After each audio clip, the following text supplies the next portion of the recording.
Hey Dave, can I ask you some questions? Why don't you talk to me? I'll just start throwing them out at you then. How about we start with an easy question? Why are you here? Well, I mean, would you... Good restraint, Louisa. Why do you think it's okay to block a road, a pipeline that's been approved through a democratic process? That's the camera. You cannot run faster than me. Why won't you show your face? You're fat. I'm fat. You're scared to show your face. You don't say your name.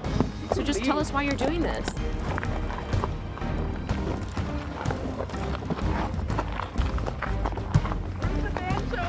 Oh, we're all gonna die!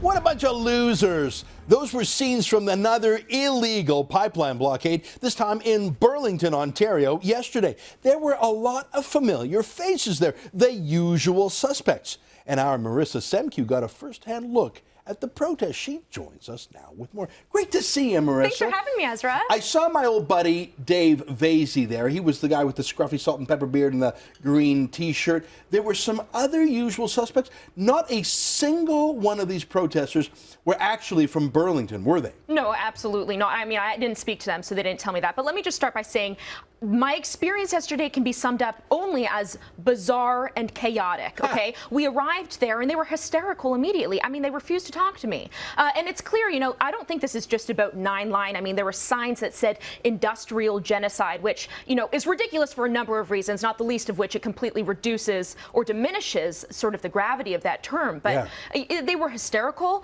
and you're absolutely right. Did they call you names?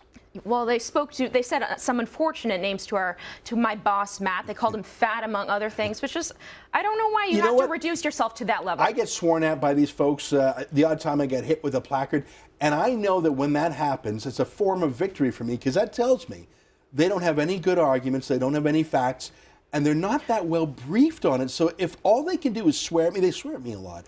I don't take it personally. Yeah, it's hard to have respect for a group of people that are clearly so passionate about their cause that they're willing to actually shut down an enterprise but refuse to engage in debate. I think it's fake passion. I think it's paid passion. Dave Vasey, there's other folks there that I recognize. Now, you brought a few more clips back with you, and I know it must have been frustrating not to have them totally blackball you, not say a word to you.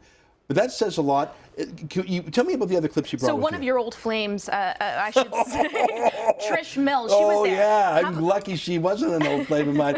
What did she, you saw her there, eh? Yeah, so we asked her about her probation, which we'll get into in a second, but have a look at this clip. Okay. Chris, does your probation involve taking part in blockades? What happens if you breach your probation? Are you concerned about breaching your probation? So this is a woman, of course, that you recall locked herself to one of Enbridge's pumping stations, I think with a bike lock, right? And it had to be forcibly removed. And then, of course, she was charged with mischief. And then the judge went easy on her and let her out on probation. So she's not allowed to go within 200 meters of an Enbridge station. This is a video of her. She used one of those U-shaped bike locks to chain her neck to the Westover pipeline. So this is the cops using a electric saw to get her out of there, and she went to court and she pled guilty. But the judge, you're right, the judge was so lenient that he said, well, if you plead guilty and if you promise never to do it again, on condition that you don't go, I think it was within 200 meters of an Enbridge facility, that she would get this conditional discharge and not have a criminal record. It looks to me like she was within 200 meters. Well, listen, I don't actually know where the Enbridge facility began, but it's worth speculating, you know, is she in breach of her probation? Yeah. And Matt asked her that, and she didn't answer at all, eh? Well, I mean, she was clearly unwilling to engage with us. Now, the one point to mention is, again, these guys, they were all imported in their gas-powered cars. We have visuals of that. But I was able to speak to some of the local residents that actually lived there. So have a look at this clip. Okay. How long you guys lived here for? About 15 years. And are you aware that there's a pipeline that goes through that area over there? We were aware a couple of weeks ago, yeah. Have you guys ever had a problem living here with Enbridge's pipeline that travels through there? It's called Line 9. It doesn't affect us at all. Do you have any problems with any pipelines in Canada? Not really. I think they're necessary in many cases. I mean, I'm in the propane business, so I know that there's a pipeline that comes from Western Canada into Sarnia, and it's certainly pretty handy for us. You know, I lived out in Alberta for a number of years too, so spent some time up in Fort McMurray, and there's a lot of jobs created, and you know, I think it's pretty safe what they do up there. That can't be a bad thing if we're developing Canadian products and helping Canadians keep working, right? Severely normal guy. So you're saying he was basically the closest house to this protest? Is that he lived? Well, he lived right across the street from where they were protesting. I actually went on the property that these guys were protesting on, just at the end of the driveway. Yeah. Spoke to one of the people that lived there, completely unwilling to give me any soundbite for fear of getting involved in this debate. I mean, so she the just did locals not are want to talk. afraid of these ruffians. That's my impression. This guy, of course, you know, he didn't have a problem with the so-called peaceful protests, but quite frankly, he had no idea what they were talking about, what they were even protesting about. He's lived there for 15 years. Yeah. Well, I mean, listen, I saw this when I went to Westover. I talked to a mom and some kids across from the protesters. They were afraid because at that time, at the Westover pumping station, they were flying Mohawk flags that gave people the willies. Maybe there'd be like another Oka-style standoff.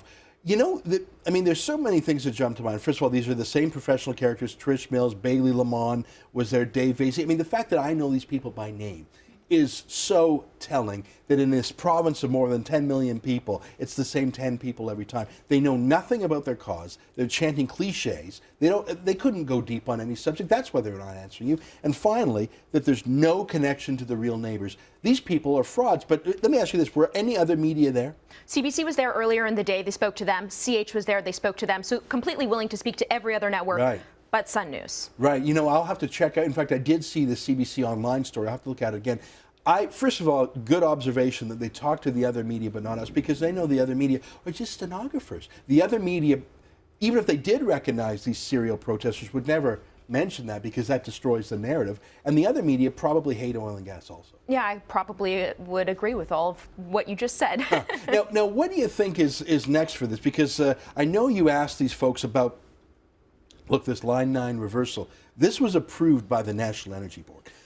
So, I mean, we had a quasi-judicial protest. It's like a court case, really. And Enbridge had the right to reverse the pipeline. So these people are actually protesting in the face of losing. It would be like the loser in an election not accepting the outcome of an election. At a certain point, you're not a Democrat anymore. Well, what I wanted to ask them is, to what extent will you go to actually further your cause? But, you know, they would refuse to speak to me. But it's clear, we've seen them in the past. They've actually gone to criminal lengths to try and get their message across. So they said that yesterday was the only day that they would be protesting, but, you know, it's anyone's guess where they'll be next. I wonder what the judge thinks of Trish Mills, just months after being sentenced in another protest. I bet you he wouldn't like it.